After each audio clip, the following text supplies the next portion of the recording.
You ever get that feeling where your stomach drops before your brain catches up? Like your body knows something's off before you can explain why? That was me, standing in my kitchen one Saturday morning, still in my scrubs, holding my phone in one hand and a half-burnt piece of toast in the other, staring at a fraud alert notification that had just popped up from our bank. $428.97. The River House Boutique Hotel, Couples Wellness Suite, Massage Package, confirmed. My first reaction was confusion. River House? That's the boutique hotel by the Platte, the one with the overpriced spa and stone-walled soaking tubs. I'd driven past it a few times, never once been inside. The couple's wellness suite part hit harder than it should have. My wife, Natalie, was supposed to be at a prenatal class that afternoon. She told me it was a solo one, educational, she said, just breathing techniques and nutrition stuff. I stood there for a full minute, rereading the notification, my thumb hovering over the screen like pressing harder would make the numbers make sense. Then I opened our account and checked the charge details. It had gone through mid-afternoon, right during the time she said she'd be downtown learning about folic acid and pelvic alignment. I tried to rationalize it. Maybe she booked it for us later, maybe it was a surprise. But she wasn't the type to do surprises. Not that she was cold, but she was organized, always calculating. Every date night went into her color-coded calendar. Every household purchase had a spreadsheet. And we didn't really do spa trips, not with a baby on the way and med school debt still in the background like static. And definitely not without discussing it. By the time she came through the front door that evening, my nerves were wired tight. I was sitting on the couch, laptop open, trying to make sense of discharge summaries from a 2 a.m. Code blue. She walked in like nothing had happened, balancing 2 shopping bags and holding her phone between her shoulder and ear. "Yes, I'll drop those off Monday," she said, then turned to me with a soft smile. "Hey, babe." She hung up and set the bags on the kitchen island. "Got a ton of stuff for the auction. You would not believe how picked over everything was." I just nodded. I didn't say anything yet. I watched her move around the kitchen, grabbing a LaCroix from the fridge, brushing a wisp of hair from her face. She looked tired but put together, like she'd been somewhere public, somewhere fancy. Her hair was curled, makeup done just right. She hadn't looked like that this morning. She glanced over her shoulder. "You look dead. Did the ER eat you alive again?" I finally cleared my throat. "Got a fraud alert today," I said. "Big charge on the River House account." Her body stiffened for a fraction of a second. Barely noticeable. If I hadn't been staring at her, I might have missed it. "Oh," she said, drawing the word out. "Yeah, I saw that too. I already called the bank. It's probably some glitch. They've been messing up charges lately. Remember when they double-billed our Target order last month? That wasn't the same, and we both knew it. They said it could have been a processing error," she added, a little too quickly. "I'll call again Monday to make sure it gets reversed." I sat back against the cushion, trying to read her face. "You're sure it wasn't you?" She laughed, light and casual, but there was something underneath it. "What would I be doing at the River House, Adam?" she said, still smiling. "You know I hate those spa oils. They gave me a rash last time, remember?" She wasn't wrong. We had tried a massage place once, and she claimed the lavender burned her skin. "Just a weird charge then," I said slowly. "Totally," she replied, popping open her drink. "Honestly, you need to stop checking the account after shifts. You're always half delirious and convinced we've been robbed." She said it like a joke, like she was helping me laugh off my own suspicion. But something about it didn't sit right. She was deflecting, and I knew it. I'd seen this kind of thing before, just not in my own house. Patients lie to doctors all the time. The tone changes first. The eyes avoid. The answers get just a hair too rehearsed. This was that. She pulled out a folder from her tote bag and placed it next to the auction items. "Anyway, want to help me log these?" she asked, voice upbeat. "They're mostly gift cards and skincare baskets. Nothing exciting." I didn't answer right away. I looked at the bags, stuff from shops I didn't recognize. One of the tags had handwriting on it. Not Natalie's. The kind of cursive you see on boutique price tags, where someone loops their G's too dramatically. Sure, I said finally. Let's do it. That's what I did. I played along. Because it was easier. Because I didn't want to be that guy who jumped to conclusions. Because maybe I was overworked. 3 doubles that week. 2 crash calls. 1 kid I couldn't save and kept thinking about. My head wasn't exactly in top form.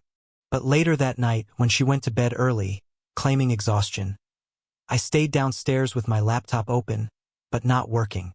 I kept scrolling back through our bank statement, just to be sure I hadn't missed anything else. A couple of small Venmo transfers. Uber Eats orders. 1 Lyft ride from downtown to a street near the river. Not our street. I didn't sleep much that night. When I finally joined her in bed, she was already on her side. Back to me, breathing slow and even. I reached out and touched her shoulder gently. She didn't stir. Maybe she was asleep. Or maybe she didn't want to talk. That was the first time I really felt it, that space between us. Not just physical, but a kind of invisible wall. Something had shifted. And even though she had explained everything, even though she'd smiled and kissed me and played it off, I couldn't shake the feeling that something was already broken. I wanted to believe her. God, I wanted to believe her. We were having a baby. We were supposed to be building something solid. I kept reminding myself of that. Of the morning coffees she'd make for me when I forgot breakfast. Of the little drawings she did in the planner we used to sync our schedules. Of the way she always called Evan our boy, even though he was from my first marriage. But that charge, that one little transaction, it didn't belong. It was the first ripple. A quiet signal that everything might not be as intact as I thought. And she was good, really good at smoothing over the cracks. Once you catch that first thread, it's impossible not to pull. You tell yourself it's just a loose stitch, nothing serious, but deep down you know, it's unraveling. That River House charge wasn't just a fluke. It was the beginning of something I couldn't unsee. Over the next few weeks, I started watching more closely. Not in some obsessive, controlling way. I still wanted to believe I was imagining things. But things didn't feel right anymore. Natalie's rhythms were changing, subtly, like a song you've heard 1,000 times suddenly playing in the wrong key. It started with the calendar. We shared one on our phones to coordinate things, prenatal appointments, work shifts, Evan's soccer schedule. One night, while waiting in the carpool lane at school, I pulled up the calendar and noticed something odd. The book club she usually had every other Tuesday had been moved to Thursdays. No big deal on its own, but it had been switched quietly, no heads up. When I asked her about it, she didn't even flinch. Oh yeah, the girls wanted to try a new night so it doesn't clash with work stuff, she said, casually tying her hair into a bun. You good with Thursdays for dinner duty now? Sure. I nodded. But the next Tuesday, she still left the house. Same time, same outfit, the kind she wore when she wanted to look chic but effortless. I asked where she was headed, trying to sound neutral. Oh, she said after a pause. Just grabbing coffee with Melissa. She's going through some stuff. Okay, maybe that was true. But then Melissa showed up to our house on Saturday for a baby gift drop-off and acted like she hadn't seen Natalie in weeks. That set off the first internal alarm. I started noticing her phone habits changing too. She used to leave her phone on the kitchen counter while she cooked, plugged in by the bed at night, sometimes forgot it in her purse for hours. Now, it was practically glued to her. Always face down, always silenced. One night, while we were watching a movie, she picked it up and turned her body slightly away from me as she typed something. Then came the new passcode. She changed it without mentioning it. I only noticed when I tried to silence her alarm one morning and couldn't get in. She shrugged when I asked about it. Oh, I had to reset it after Evan tried to play a game and locked me out. I'll give you the new one later. She never did. Her location sharing disappeared around the same time. We'd enabled it years ago, not out of distrust, just convenience. If one of us was running late or got stuck in traffic, we could check without texting. One afternoon, I tried to see if she'd made it to her appointment at the OB clinic on time. The location was gone. I asked her, and again she played it cool. Must have turned off during a phone update or something, she said, sipping her matcha latte. I'll check it later. She never did that either. Then there were the messages, or rather, the lack of them. Natalie used to text like it was a second language. Screensh *TS of funny tweets. Photos of random dogs she saw downtown. Updates about cravings and nursery ideas. Now I'd go hours without a word. And when I picked up her phone once, while it buzzed on the couch, there was barely any message history at all. No threads longer than a day or two. She told me she'd been clearing storage. Said she read online that too many texts could drain battery life. I don't know which part of me was more insulted, the doctor or the husband. At some point, I began keeping a private journal. Just bullet points. Times, dates, inconsistencies. I wasn't sure why at first. Maybe because I needed to see the patterns in writing. Or maybe because a part of me knew I'd need it later. Her scent changed too. Sounds ridiculous, I know. But when you live with someone for years, you know what they smell like. Their shampoo, their laundry detergent, the way their skin picks up your cologne when you hug.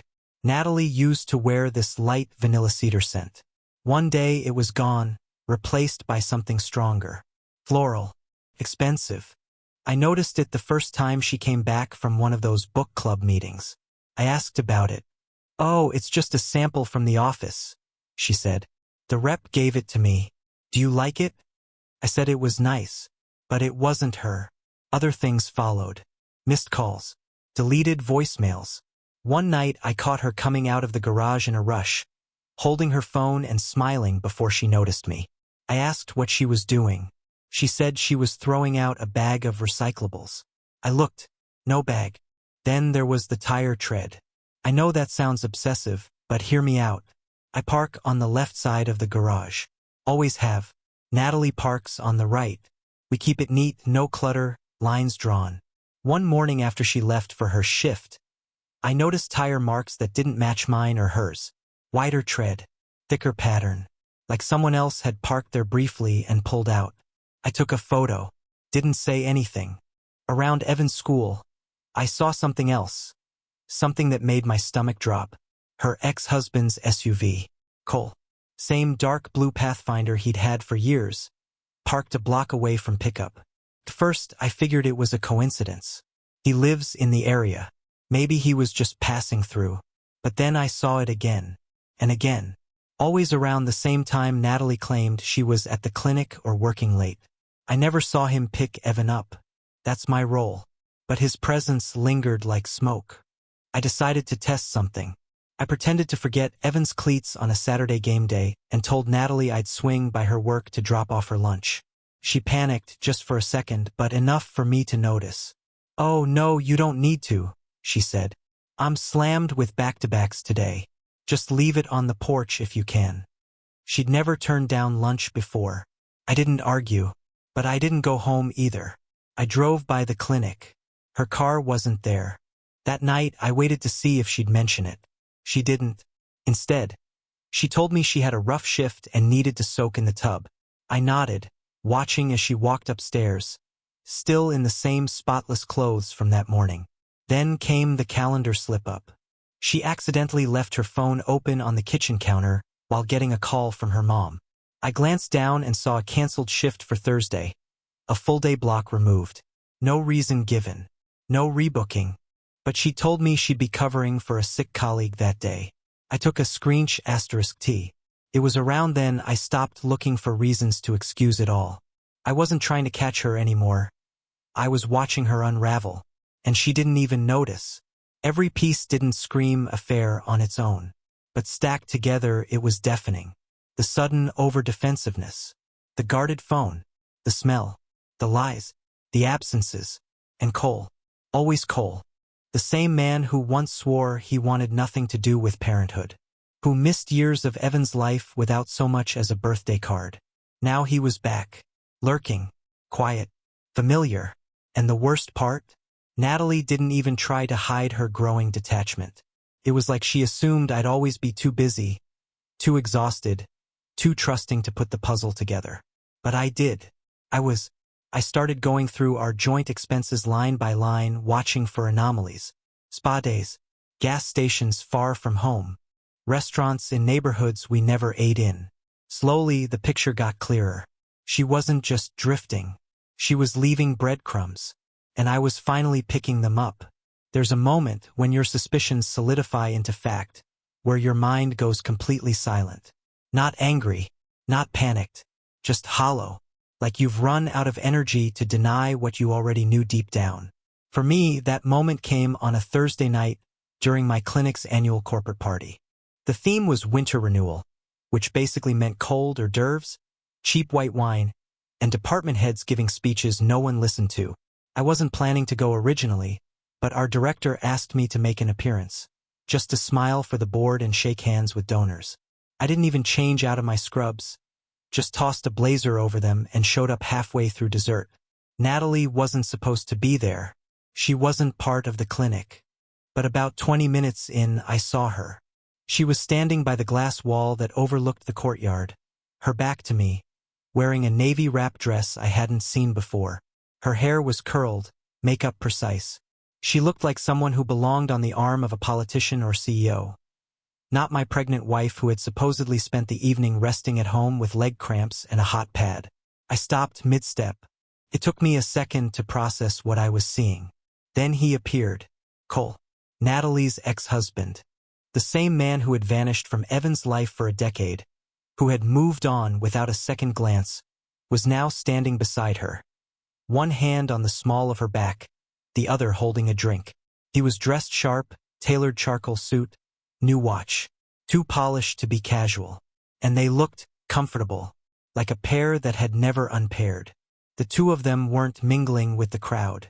They were off to the side, speaking to a couple of board members I vaguely recognized. And then, like a scene written to break me, Cole leaned in, kissed her temple and laughed. Not like an acquaintance, not like a co-parent, but like someone who believed he had the right. I started walking toward them, unsure of what I was going to say. I wasn't thinking. My hands were cold. My heart was slow. They hadn't seen me yet. But before I reached them, someone stepped in my path. A nurse from PEDS who knew me well enough to ask how Evan's soccer season was going.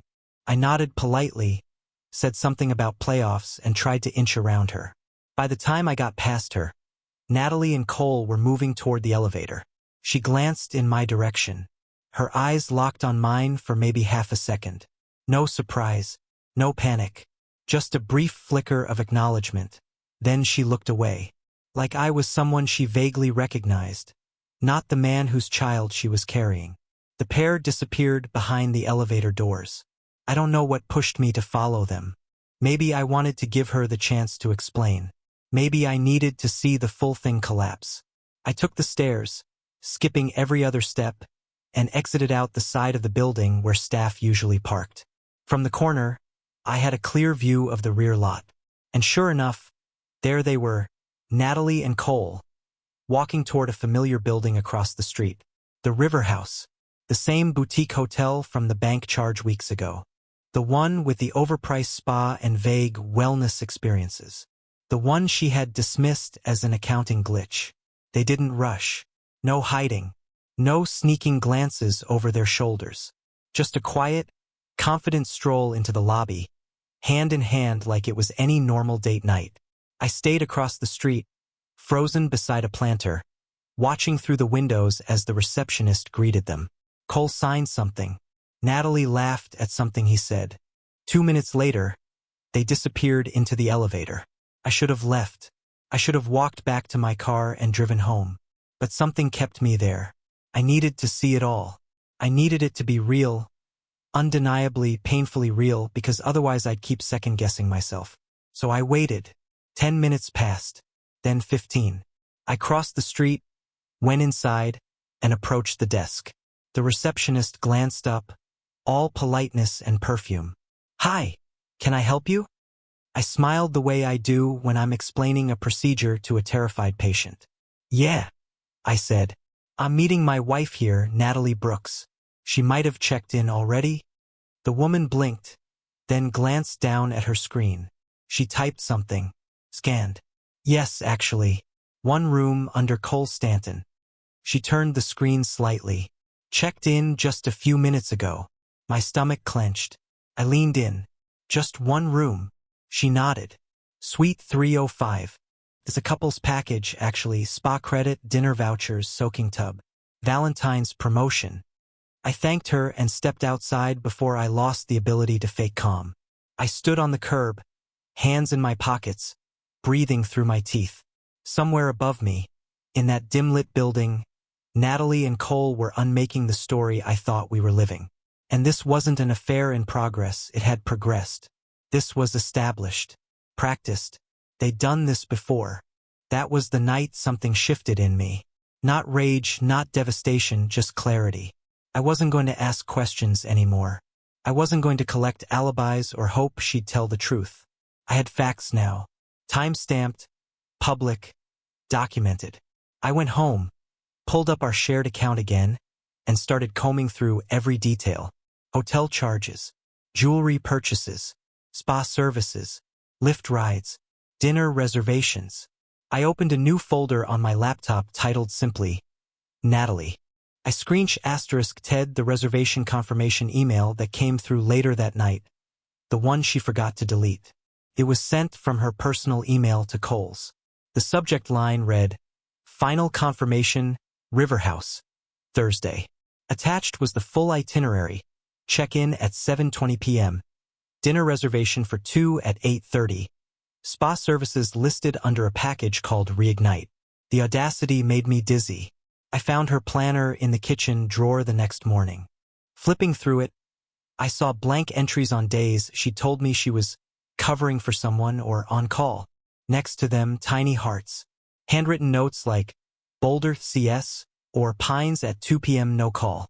I didn't recognize the abbreviations, but I took photos anyway.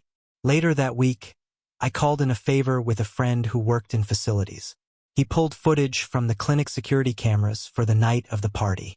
The service hallway camera showed Cole and Natalie leaving through the side entrance, arm in arm. He kissed her cheek at the doorway. She smiled. The timestamp was 7:13 p.m. River House logs showed them checking in at 7:22. I stared at the footage over and over again, rewinding, zooming, searching for some look of doubt on her face, something human. But there wasn't any. She looked comfortable. She looked at peace. And that's what hurt the most. I kept my distance that weekend. Said I was covering night shifts. Natalie didn't question it. She was cheerful, light, almost glowing. Asked if I wanted her to make breakfast on Sunday. I said no. Told her I had to rest. She didn't press. That Monday, I made an appointment with a private investigator. He came recommended by a colleague, ex-law enforcement, methodical, discreet. I handed over everything. The transaction records, the planner photos, the hotel timestamp, the calendar inconsistencies. He didn't flinch. I've seen worse, he said, sliding the folder into his case. But not much. By then, the evidence was no longer about proving the affair. It was about preparing for the fallout. I knew Natalie would lie. I knew Cole would cover. But cameras don't. Paper trails don't. Registry logs and billing statements don't. Natalie had made her choice. Now it was my turn. There's something uniquely soul-crushing about paying for your own betrayal. Knowing that the same account you set up to build a life, mortgage, groceries, Evans cleats, is now funding spa retreats and riverside getaways for your wife and her ex-husband. And the worst part? The withdrawals weren't even hidden. Natalie didn't bother to cover her tracks. Maybe she assumed I wouldn't notice. Or maybe she didn't care if I did. The private investigator, whose name was Tom, worked faster than I expected. Within 4 days, he'd gathered more evidence than I could stomach in one sitting. He showed up at my door with a manila folder and the kind of expression people wear when they're about to hand you bad news. He didn't linger on small talk. Just passed me the file, nodded and said, "You might want to sit down." Inside were printouts, lots of them.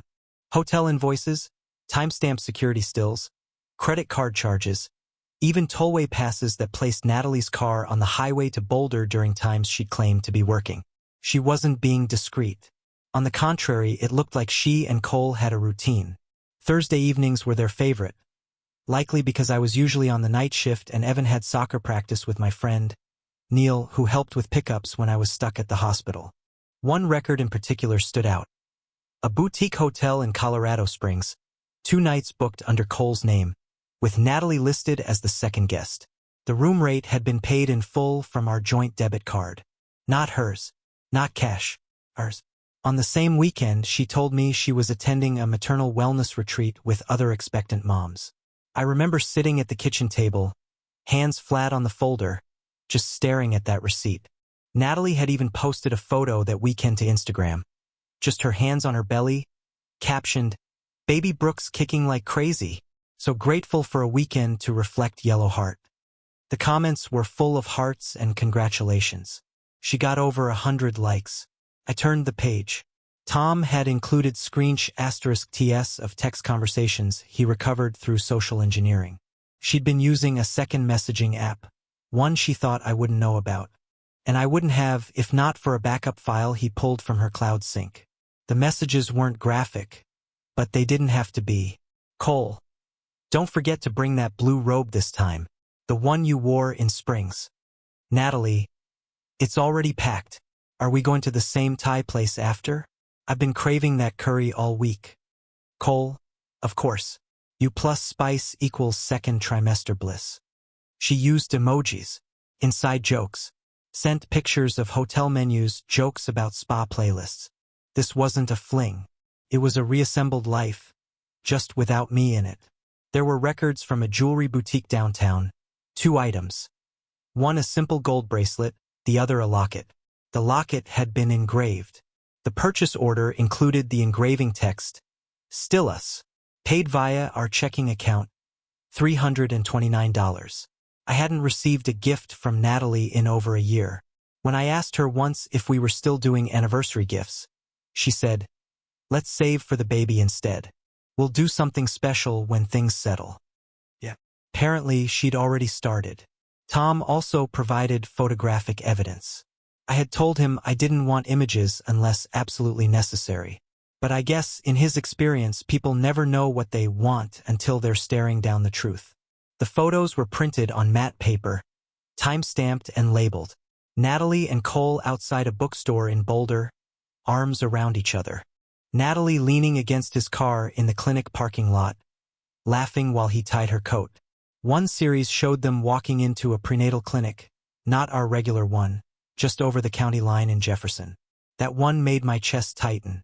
There was a single photo, blurry, *T from a car window, that showed the entrance form on the reception counter.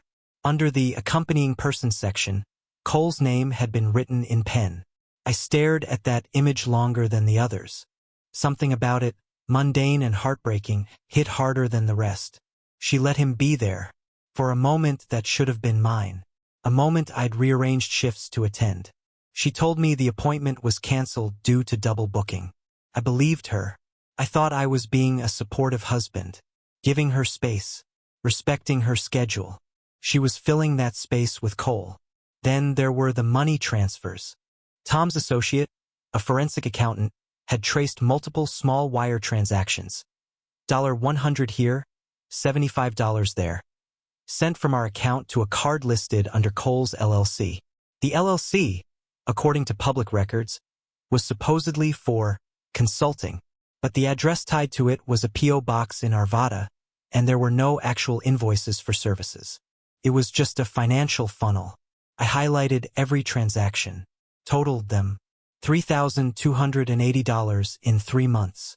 I hadn't noticed it because they were masked as monthly health reimbursements, a placeholder Natalie used while managing our shared spreadsheet. She had access to both our payroll accounts. When I asked her to handle budgeting last year, I told her to just flag anything unusual. She flagged nothing. Tom had even pulled footage from one of our bank's ATMs, where Natalie was seen depositing a check from her personal account, then immediately transferring half of it to Cole's card. Her expression was calm. She smiled at the screen, wore the same perfume I'd first noticed a month ago, the floral one I couldn't place. There were dozens of other details, small ones that built on top of each other like bricks in a wall.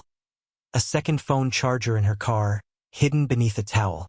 Lyft receipts originating from areas that didn't match her alibis. Her car being washed on a day with no snow or salt on the roads, likely scrubbing off trace evidence. And my favorite, a grocery receipt from Whole Foods where she bought vitamins, coconut water, and condoms. I wish I could say I confronted her that night, that I had some movie-worthy monologue prepared, something sharp and devastating. But the truth is, I sat in the kitchen for hours, staring at the folder. The dishwasher hummed. The fridge kicked on. Upstairs, Natalie slept, or pretended to. I finally went to bed around 2 a.m. I didn't touch her, didn't even look her way. I just laid there, flat on my back, hands over my chest, eyes wide open, feeling every second drag across my skin. The next morning, I took Evan to school and told the office I'd be out for the next 2 days. I needed to think, needed to gather not just evidence but strength. I called a lawyer and scheduled a meeting. I made a list of everything Natalie had access to: accounts, passwords, shared keys, medical files, and I changed them. That night, I removed my name from the credit card she used, froze our joint savings, moved my paychecks into a private account. I didn't tell her. I just acted. It was only after the money was safe that I realized the emotional part would be the harder extraction. Because despite everything, despite the receipts, the photos, the utter betrayal, I still felt the impulse to make sense of it. To find a version where maybe it wasn't all intentional. Where maybe she just fell into something confusing, temporary. But there was nothing confusing about what I saw. She wasn't leaving by accident. She was preparing for it. And now so was I. There's a strange kind of calm that comes right before a storm. Not peace, exactly. More like the quiet resignation of someone who knows everything's about to change and still steps forward. That was me the night I decided to confront Natalie. I'd gone from confusion to suspicion to confirmation. Now I was walking into the final act, not to plead, not to understand, but to say what needed saying with Evan in mind. I picked a Saturday morning, the one day we were all scheduled to be home. I made breakfast like I usually did: scrambled eggs for Evan, black coffee for me, almond toast for her. Everything looked normal on the surface. Natalie came downstairs in leggings and one of my old hoodies, hair in a braid, rubbing her belly like always. She smiled when she saw the food, kissed my cheek like nothing was wrong. "Wow," she said. "I could get used to this." I didn't answer. I just looked at her and said, "We need to talk after breakfast." Her smile faltered. Evan was too busy chewing to notice the shift. He talked about school, about a kid in class who brought donuts, about his weekend video game goals. Natalie nodded along, chiming in like nothing was off. But her eyes kept flicking toward me, reading me, calculating. She always had a talent for sensing when control was slipping. After Evan finished, I told him gently to go up and get ready for his soccer clinic. My friend Neil was picking him up today. I'd arranged it ahead of time. He looked confused, but didn't argue. When his footsteps disappeared upstairs, I turned to her. "You want to talk here?" I said. "Or in the living room?" She sat back slowly. "Adam, what's going on?" I didn't answer. I just stood, grabbed the folder from the cabinet, thick now with every receipt, photo, and message I'd collected, and set it on the table between us. Her eyes didn't move at first. Then they did. She saw the label on the front. Her hand twitched just slightly. "Natalie," I said quietly, "before I open this, I want to give you one chance. Tell me what's going on. Everything." She didn't speak for several seconds. Her fingers clenched the edge of the table. Then, in a voice I barely recognized, she asked, "What is that?" "You know what it is." "I don't," she replied, but her voice cracked on the second word. I opened it. First page. The hotel registry from the River House. Her name. Cole's name. 1 suite. 1 bed. 1 time-stamped check-in. I flipped. Second page. Prenatal appointment records. The one she said was canceled. Cole listed as the accompanying person. Clinic camera stills. I kept flipping. Jewelry receipts.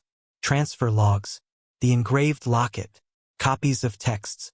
The ATM photo. I didn't speak. I didn't need to. She stared at the pile. Her breathing went shallow. One hand moved to her stomach like a reflex.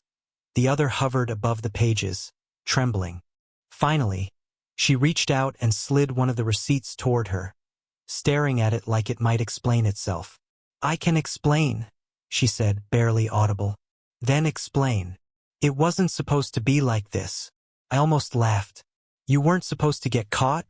Or you weren't supposed to fall for him again? That hit. Her lips parted, but no words came out. You looked me in the eye, I said. You told me you were at a prenatal class while you were checking into a hotel with your ex-husband. You smiled at me, slept next to me, ate breakfast with Evan, while planning a second life 2 counties over. She started crying, but not the kind of crying that comes from heartbreak. It was guilt, exposure, the sudden realization that whatever fantasy she'd been playing out had crashed into something solid. Why? I asked. Still no answer. I stood and stepped back, arms crossed. You're pregnant. You let me believe this child was mine. Was that a lie too? Her eyes widened. She looked stunned, as if the idea that I might question the paternity hadn't occurred to her. I don't know, she whispered. It could be. I nodded slowly. Yeah, that's what I thought. Her tears came harder then, and she covered her face with both hands. I didn't mean to hurt you. I didn't. I felt lost, and he was there. He was there, I repeated. He's been gone for 10 years. Where was he when Evan was throwing up at 3 a.m.? Where was he when we scraped together every penny to keep this house? You don't fall back into something like this because someone's there. You chose this. I didn't plan it, but you let it happen.